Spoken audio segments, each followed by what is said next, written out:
परमात्मा भक्त वत्सल है, उन्हें भीलनी एक तरफ हजारों ऋषि मुनि जिनमें धर्म का प्रकाश तो हुआ है पर घमंड भी बढ़ा है। तपस्वी होने का घमंड, ब्राह्मण होने का घमंड, पुरुष होने का घमंड, पुरुष प्रधान समाज,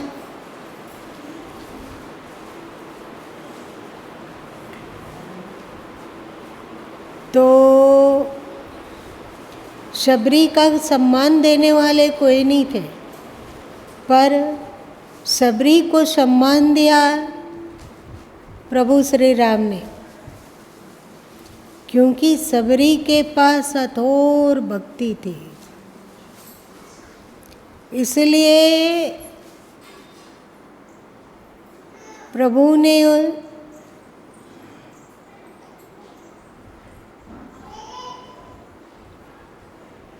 उनका इतना महत्व दिया। कहते हैं कि पंपा सरोवर में इतने कीड़े हो गए थे कि उसका जल पीना और उस जल में स्नान करना असंभव हो गया था। लोगों ने, संतों ने, ऋषियों ने श्री राम से अनुनय किया तो श्री राम कहते हैं कि वे लोग उस सरोवर में कीड़े इसीलिए हो गए क्योंकि वहाँ तप करने वाले ब्राह्मणों ने शबरी का स्नान उस पंपा सरोवर में निषिद्ध कर दिया था। इसलिए पंपा सरोवर में इतने कीड़े हो गए।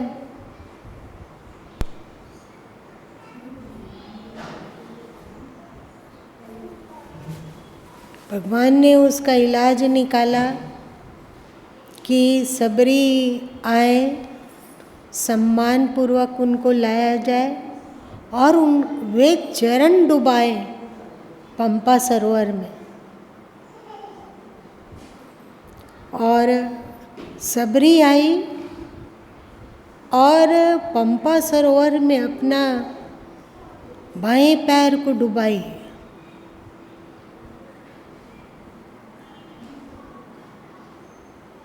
और उनका चरण स्पर्श पाते के साथ पंपा सरोवर में जितने उपस्थित जीवाणु थे, कीड़े थे, वे लुप्त हो गए।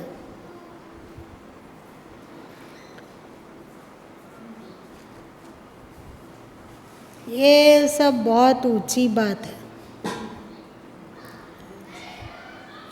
श्री राम भिलनी के प्रेम में बंधे, ये समझ में आता है।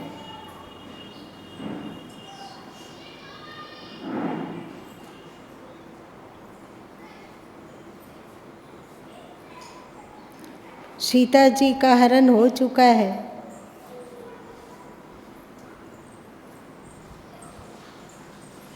और श्री राम पागलों की तरह ढूंढ रहे हैं। गाछ वृक्ष, पहाड़, चट्टान, पर्वत सबसे पूछते हैं, क्या तूने सीते को देखा है? बहुत से लोग इस पर जिज्ञासा करते हैं। और सती जी के मन में भी संदेह हो गया था कि ये व्यक्ति इतना संसारी है कि पत्नी के वियोग में एक संसारी व्यक्ति जितना रोता होगा उससे 100 गुना अधिक ये रो रहा है। ये भगवान हो सकता है भला?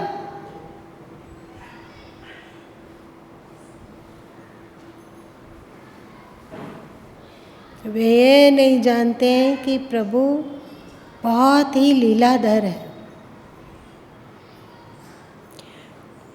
तुम लोग पिक्चर देखे होगे, सभी कोई जिंदगी में देखा होगा कि नहीं देखा? यहाँ कोई है?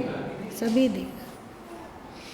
तो अमिताभ बच्चन जब डाकू बन जाते हैं तो वो जो अभिनय करते हैं कैसा लगता है देखकर? डरावना लगता है। अगर डाकू का रोल अमिताभ बच्चन कर रहे हो और वहाँ महात्मा जी की तरह शांत होकर बैठ जाए तो आप लोग उसको अच्छा अभिनेता कहोगे क्या? उस पिक्चर को भी हम लोग नहीं जाएंगे। तो श्री कृष्ण का चरित्र हो चाहे श्री राम का चरित्र हो, उसको कहा जाता है राम लीला, बोलते हैं ना, उसको कहा जाता है कृष्ण लीला। लीला मतलब क्या होता है? खेल। खेल। तो जिस समय जैसा अभिनय करने की आवश्यकता है, यदि उससे विपरीत अभिनय करने लग जाते हो तो किस बात की लीला और किस बात का खेल? तुम लोग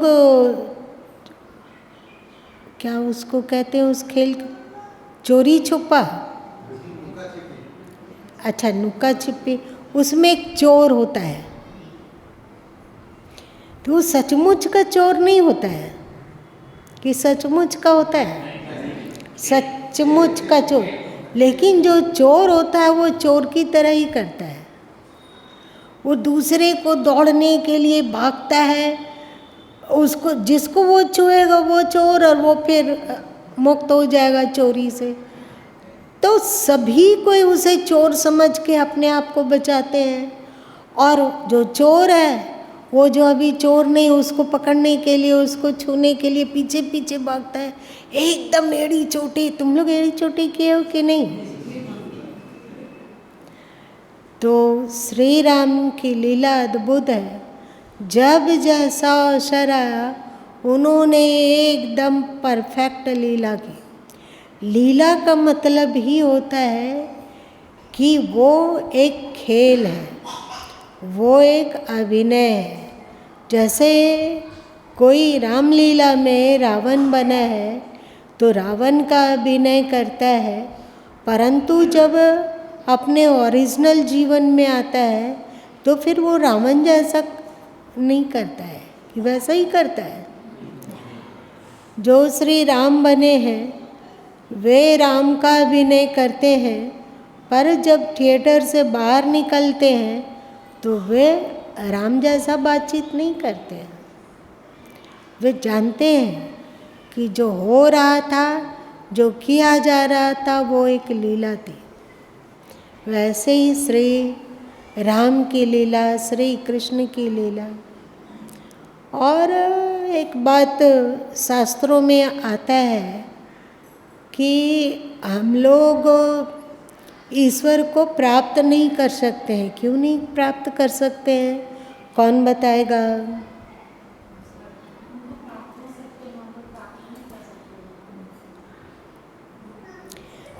प्राप्त उसको किया जाता है जो हमसे छोटा होगा, वो प्राप्य हो जाएगा और हम प्राप्त करता होंगे। पर परमात्मा हम लोगों से छोटे नहीं हैं। परमात्मा हुआ जा सकता है पर परमात्मा को पाया नहीं जा सकता है।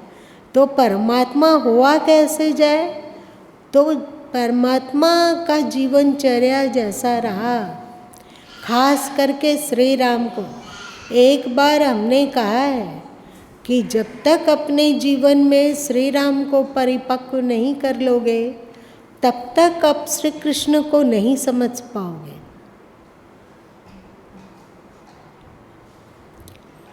तो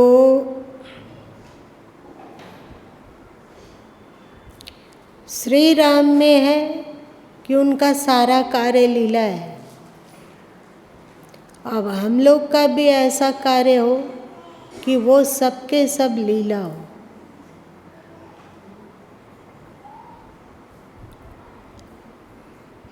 जैसे अभिनेता और अभिनेत्री अभिनय करते हैं, वे लीला करते हैं, खेला करते हैं, नाट्य मंचन करते हैं कि नहीं? परंतु नाट्य मंचन का समय कितना होता है? यहाँ पर जितने लोग हैं वे ज़्यादातर लोग इसमें किसी न किसी नाटक में अभिनय किए होंगे, हाँ, सभी जन किए। तो नाटक में जो अभिनय किया गया उसे पकड़ के थोड़ी बैठा गया, वो एक लीला थी, खेल था।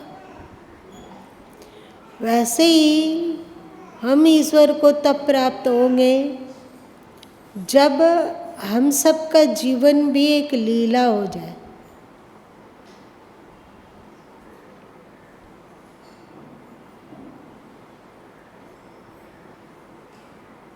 मतलब संसार में तो हम रहें, पर हमारे भीतर संसार ना रहे।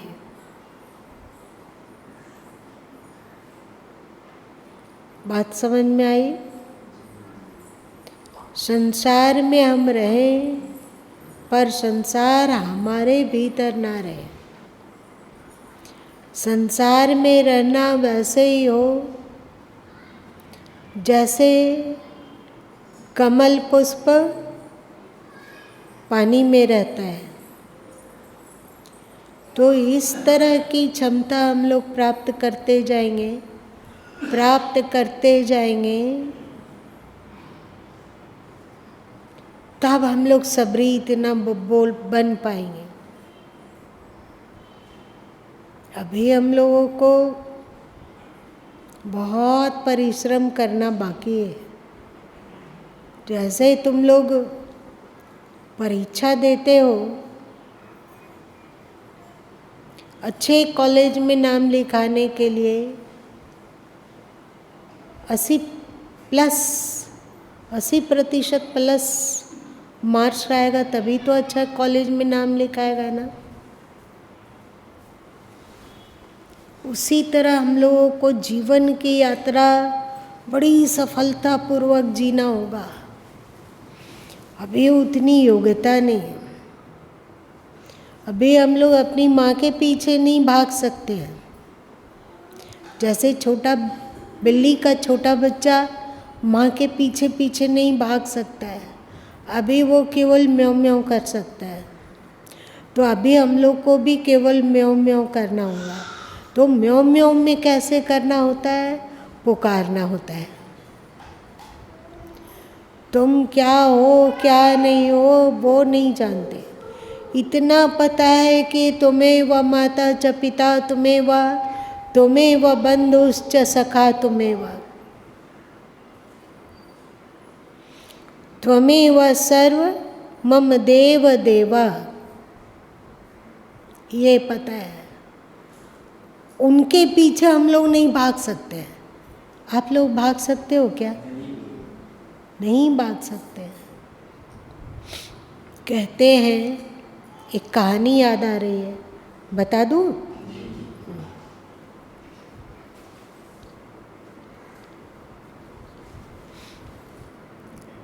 एक प्रकांड ज्ञानी विद्वान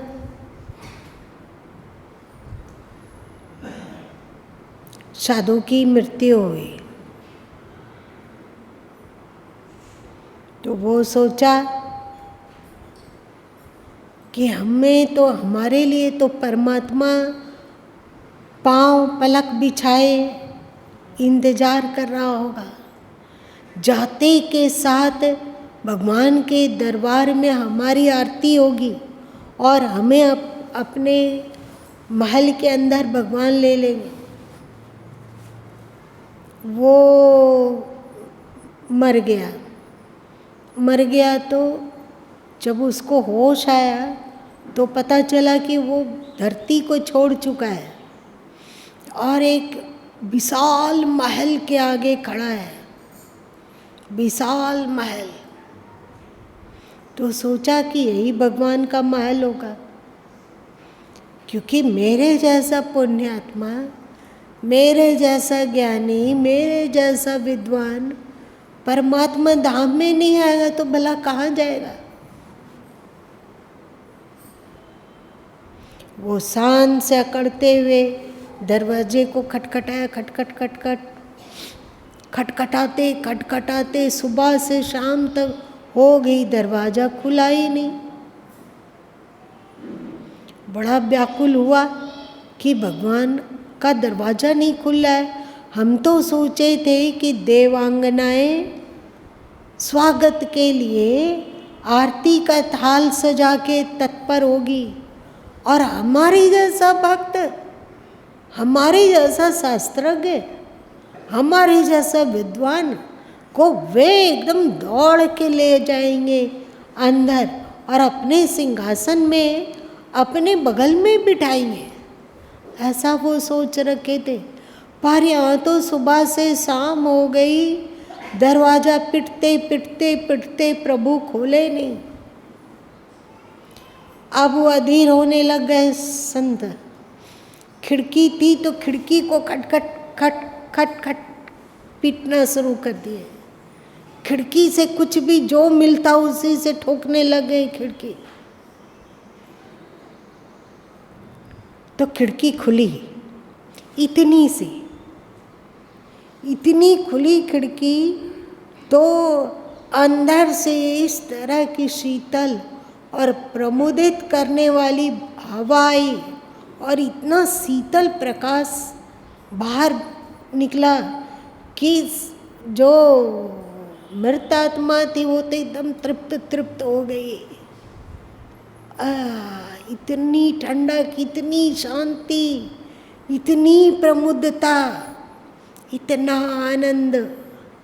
ओह, शायद भगवान है आ गए। द्वार खुला, खिड़की खुली तो अंदर से एक दया दिव्यमान महान आत्मा खिड़की के पास आए और खिड़की में देखकर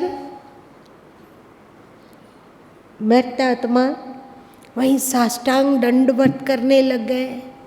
प्रभु आ गए। इतने तेजस्वी वो युवक था जिन्होंने खिड़की खोली, इतने तेजस्वी कि संत की आंखें देख नहीं पा रही थी, इतनी तेजस्विता।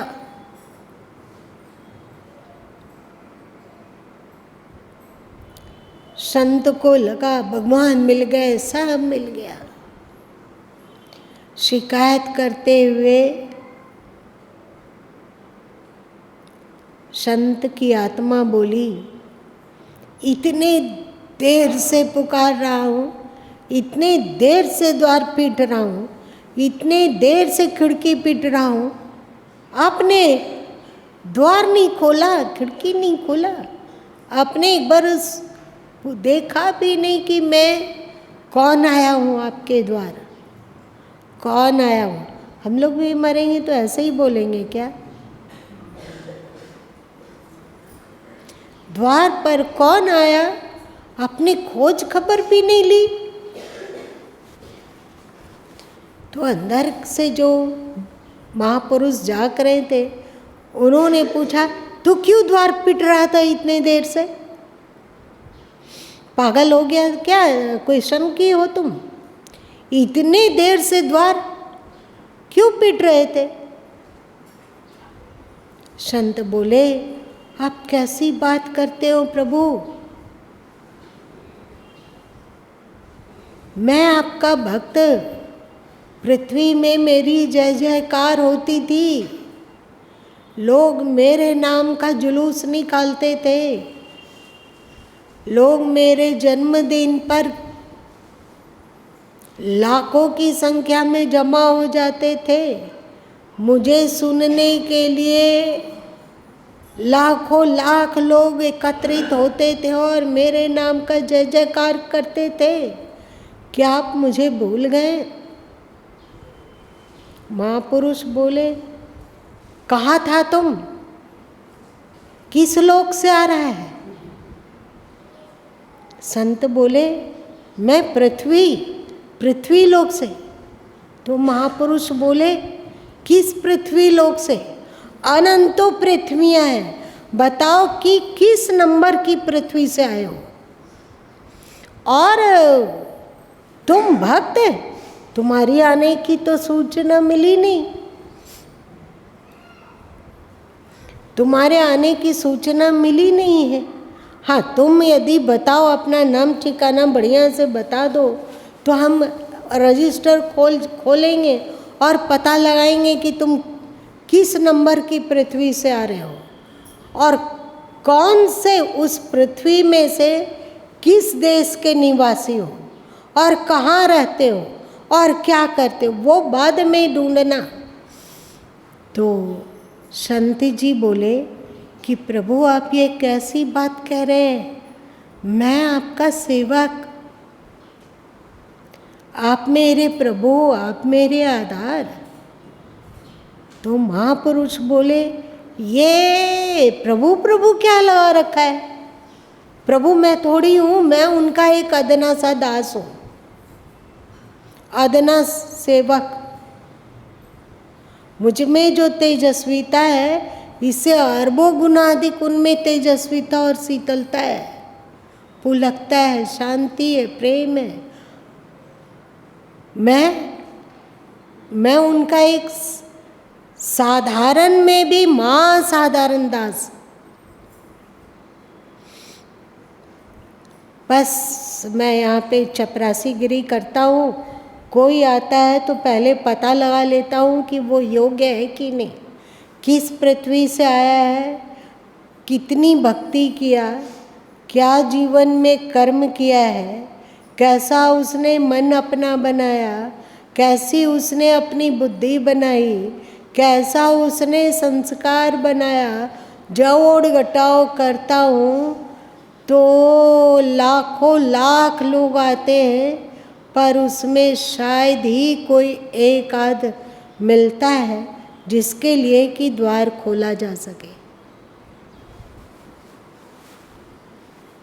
अब तो महात्मा जी का सारी अक्कड़ ढीली हो गई जब सुना कि इस पृथ्वी की तरह अरबों अरब पृथ्वी है, अरबों अरब पृथ्वी है, और एक पृथ्वी में कितने संत हैं। अब मान लिया जाए कि किसी संत का नाम जीवेश्वर हो, तो जीवेश्वर नाम का व्यक्ति तो धरती में 1 लाख होंगे ना। अब इसमें से कौन जीवेश्वर, कौन सा जीवेश्वर?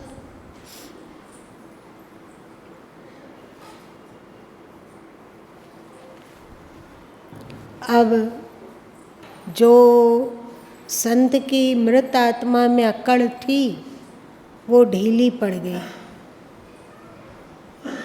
उनको लगने लगा कि भक्तों की फौज है और भक्तों की फौज में वे सबसे अंतिम कतार में भी है कि नहीं पता नहीं, भक्तों की फौज के अंतिम कतार में भी वे हैं कि नहीं पता नहीं। कितना उसने प्रभु के रंग में अपने मन को रंगा, कितना उसने अपनी सोच को प्रभु के अनुकूल बनाया, कितना उसने अपने इंद्रियों को प्रभु के मार्ग में नियोजित कर पाया। वे एकदम रुदन कर उठे और संत को समझ में आ गई कि द्वार में अक्कड़ से, अपनी ताकत से तो जाना मुश्किल है। अगर प्रभु दया के बसीभूत होकर द्वार खोल दे तो ये उनकी करुणा है, हमारी योग्यता नहीं है। आप बात समझ आ रही है तुम्हें? ये उनकी करुणा है, मेरी योग्यता नहीं। ये दावा नहीं किया जा सकता कि मैंने ये किया, मैंने वो किया, मैंने ऐसा किया, मैंने वैसा किया। इसी को सदगुरु कबीर साहब कहते हैं, जब लगी मेरी मेरी करे तब लग काज एको न सरे। जब तक हम लोग मैं मेरे मेरे करते हैं तब तक प्रभु की नज़र में हम लोग रहते ही नहीं। संत जी की आत्मा रोते हुए महापुरुष से पूछे कि मैं जान गया मेरे में भक्ति नहीं, मैं जान गया मुझ में योग्यता नहीं है, पात्रता नहीं है, अब मैं क्या करूं?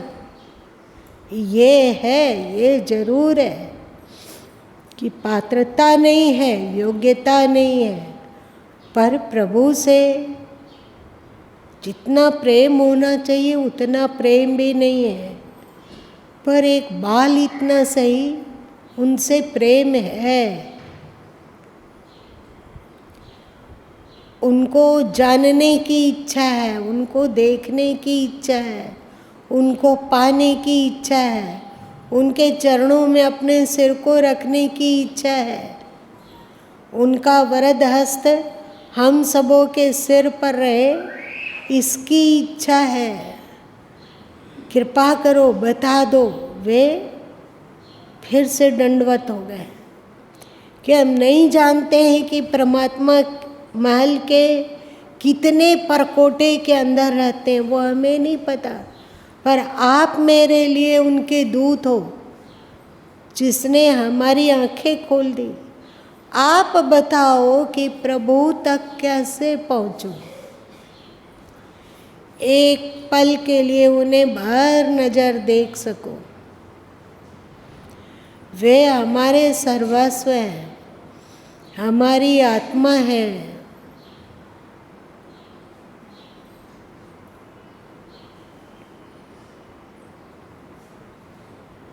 वे हमारे सच्चे अभिभावक हैं, सब कुछ है। उनसे मिलने की प्यास है,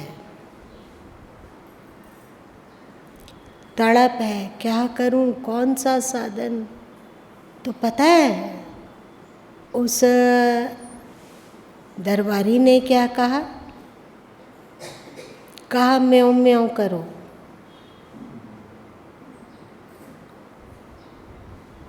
मतलब पुकारो।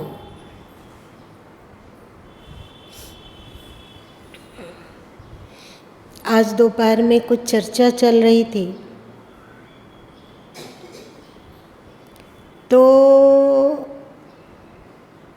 ऐसे ही बहुत इधर जो भी चर्चा वो आध्यात्मिक चर्चा ही, उसमें एक बात आई कि जब सुबह के कीर्तन को किया जा रहा था तो मन तो बहुत भाव विभोर भी था और कभी कभी कुछ कुछ संकल्प विकल्प भी हो रहा था।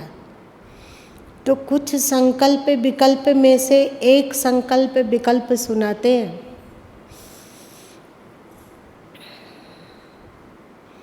हम लोग पागलों की तरह सोचते हैं, ये मेरा पति है, ये मेरी पत्नी है, ये मेरा बेटा है, ये मेरी बेटी है, ये मेरी बहू है, ये मेरा भाई है, ये मेरी बहन है। कितना गहन गहन है ना, है ना? कितना गहन है। तो चर्चा चली कि प्रातः के कीर्तन मन में एक बार संकल्प विकल्प हुआ, शरीर छोड़कर आत्माएं चली जाती है।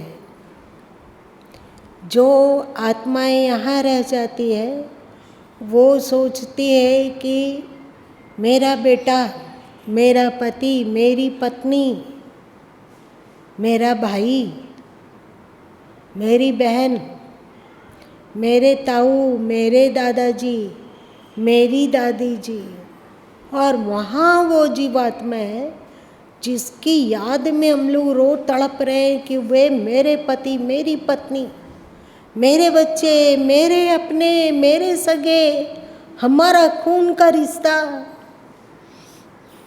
इधर हम लोग तड़पते हैं और वो आत्मा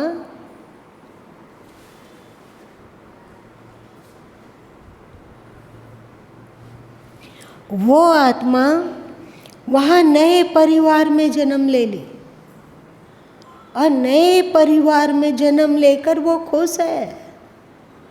अपना नया परिवार मिला, नए माँ बाप, नया शरीर, नया नाम, नई जाति, नया प्रांत, नई भाषा, सब नया नया।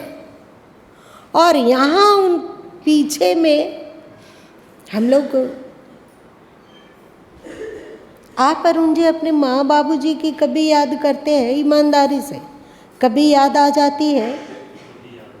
याद आ जाती है ना? भुलाए नहीं बोलता है, कहीं ना कहीं उनकी आकृति, उनकी रूपरेखा, उनका के साथ बिताया हुआ।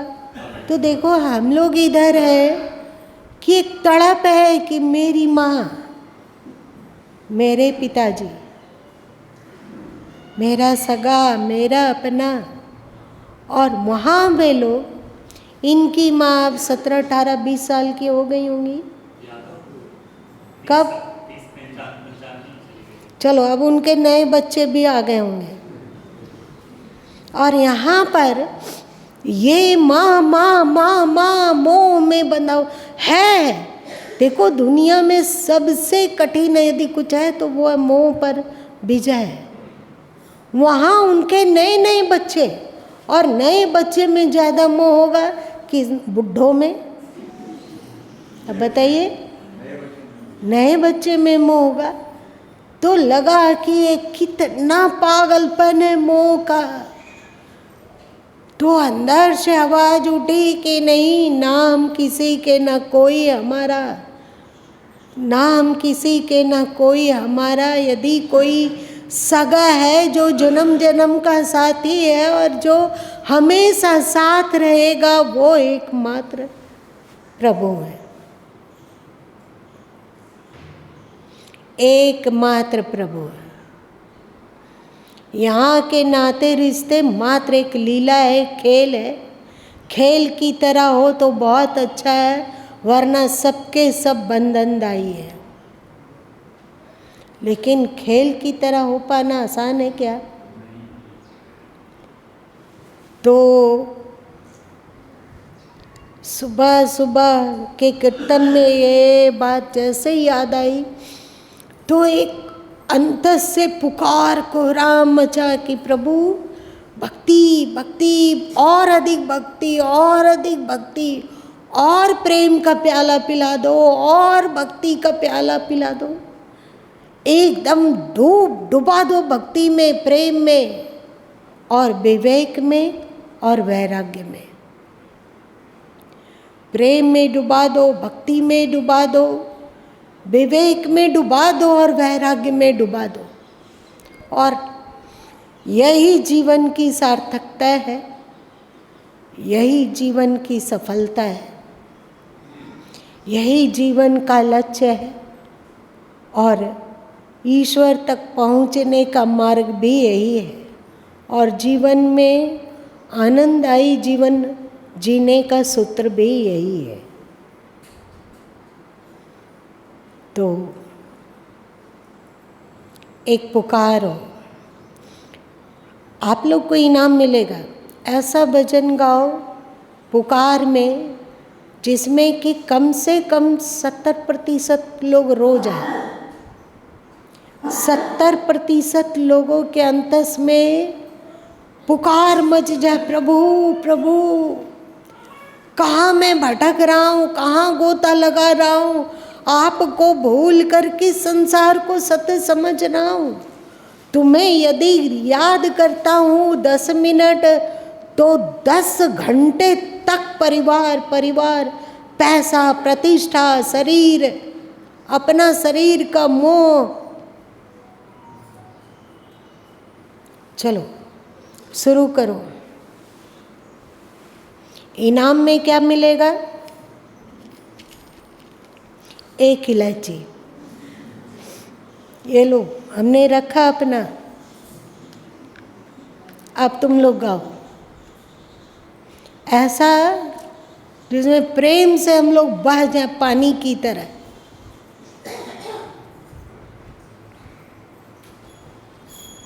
इसे साधारण इलायची मत समझना, इसे साधारण इलायची मत समझो। बिना युद्ध लड़े हार भी मत मानो। बिना युद्ध लड़े हार भी ना मानो मतलब बिना कोशिश किए मत सोचो कि ऐसा भजन तो हम लोग गा नहीं सकेंगे। कोशिश करो।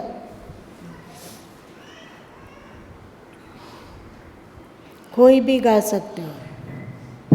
सभी भाव विभोर होके सुनना और सोचना कि इस समय जितने देर तक आप इस हॉल में हैं, सोचो कि पूरी दुनिया हमारी सिमट कर प्रभु में समाहित हो गई। प्रभु और मेरे सिवा यहाँ कोई अपना है ही नहीं, शरीर भी अपना नहीं है, कुछ भी नहीं है। एकमात्र यदि कोई सगे और लक्ष्य है तो परम प्रिय है, वो एक ही है, प्रभु। इस भाव को पुष्ट करने वाला। चलो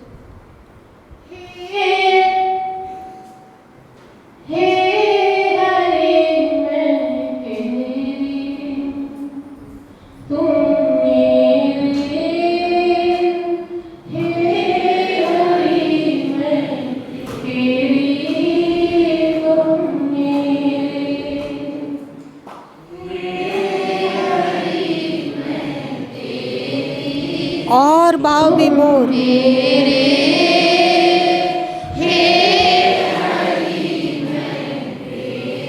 और भाव विभोर होके गाओ। आंखें बंद कर लो, दुनिया भूल जाओ, संसार भूल जाओ। तुम स्त्री हो, पुरुष हो, बच्चे हो, बूढ़े हो, युवा हो, माँ बाप हो, पति पत्नी हो, सब भूल जाओ। केवल ईश्वर और ईश्वर और ईश्वर और ईश्वर।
हरे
अगला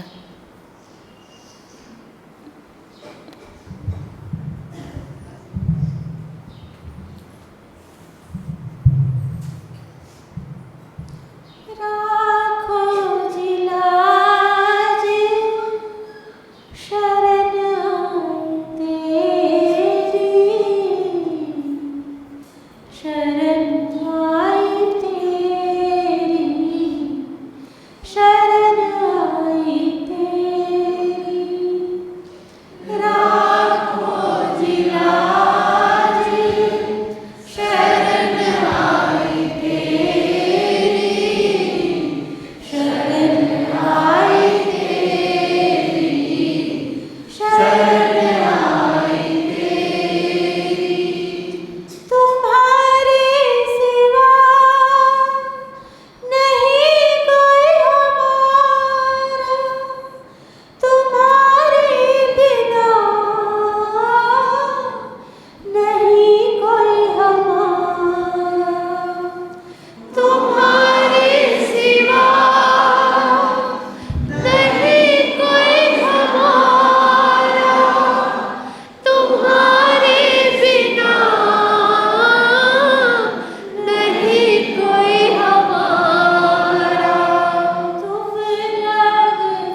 आगे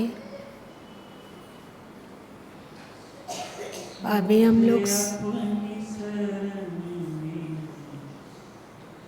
ले लो गुरुदेव, ले लो गुरुदेव।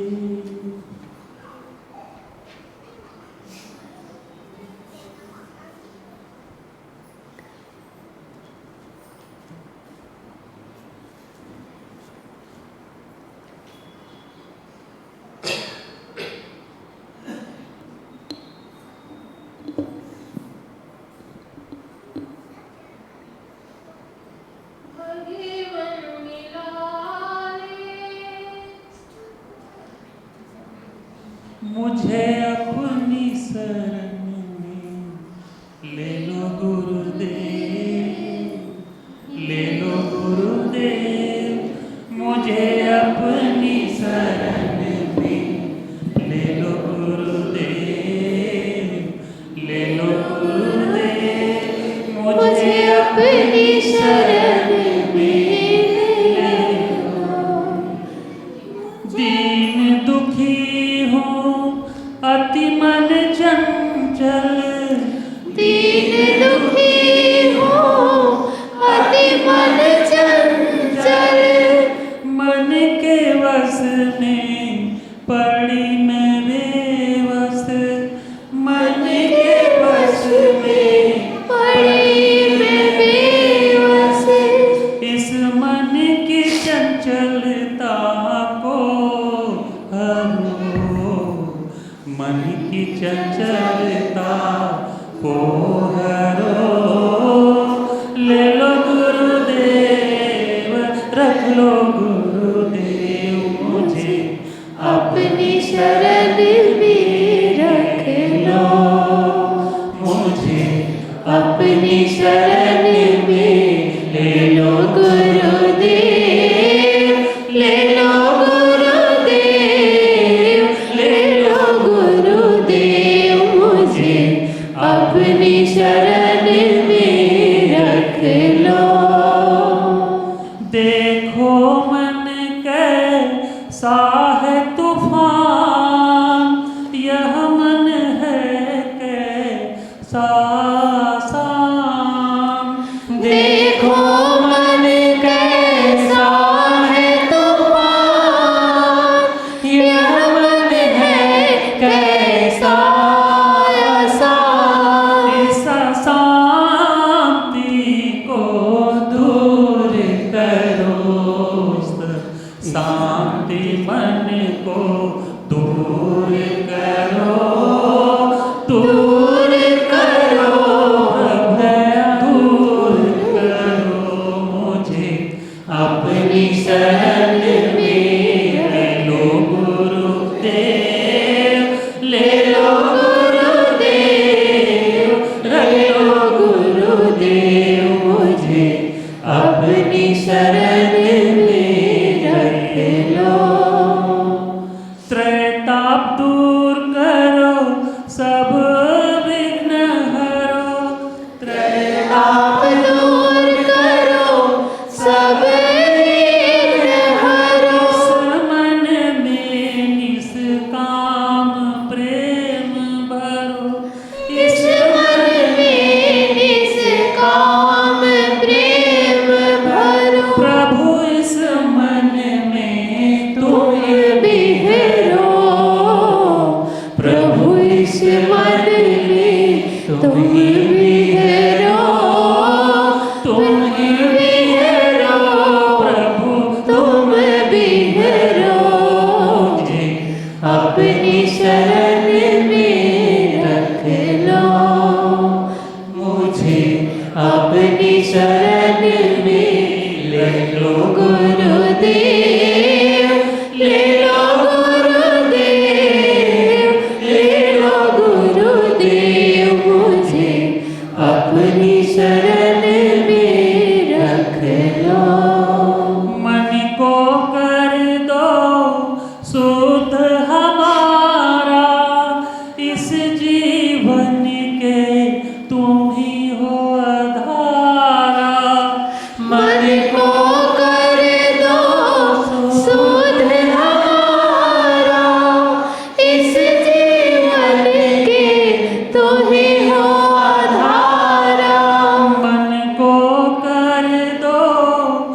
संसार शक्ति को दूर करो, दूर करो मेरी, दूर करो मुझे अपनी शरण में ले लो गुरुदेव, ले लो गुरुदेव, ले लो गुरुदेव मुझे अपनी शरण में रख लो।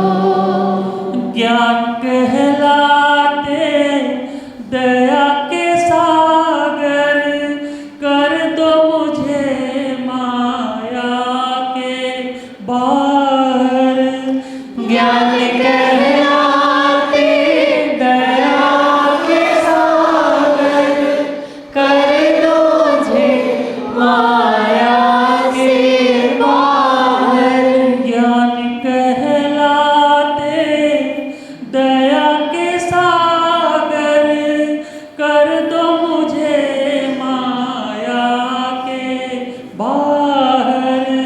ज्ञान कहलाते दया के सागर, कर दो मुझे माया के बाहर।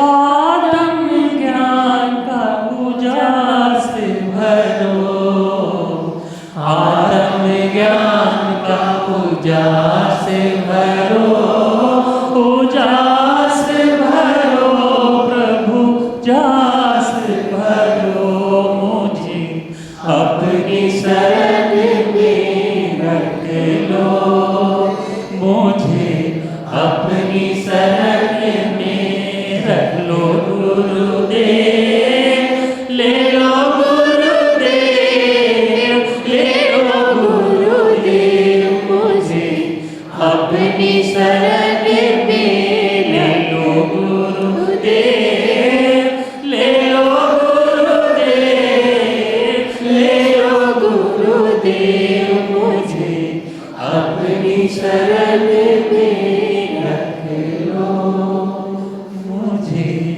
अपनी शरण में रख लो, मुझे अपनी शरण में रख लो।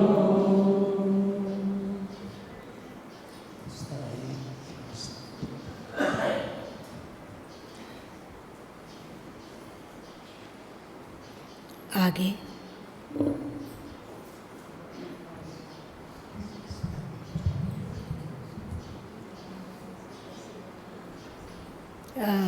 अपने भगवान से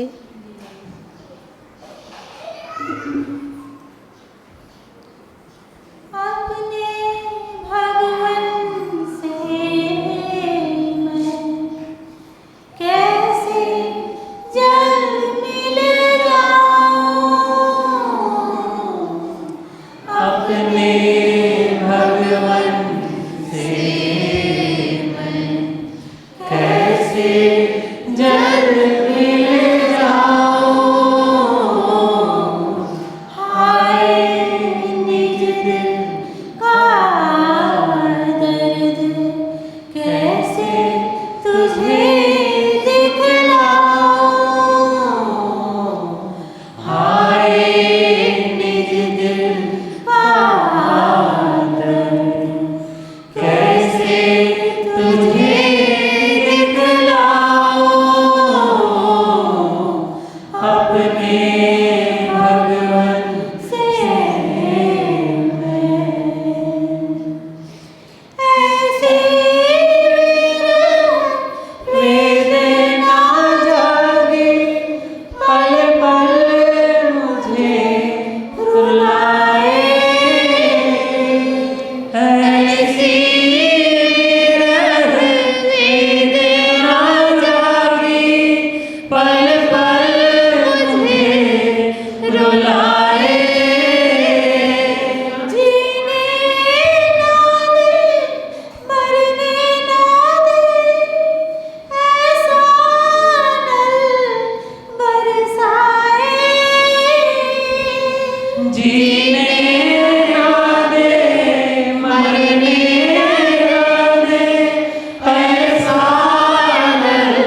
अब आरती में चलते हैं।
इसको प्रसाद में मिला देना।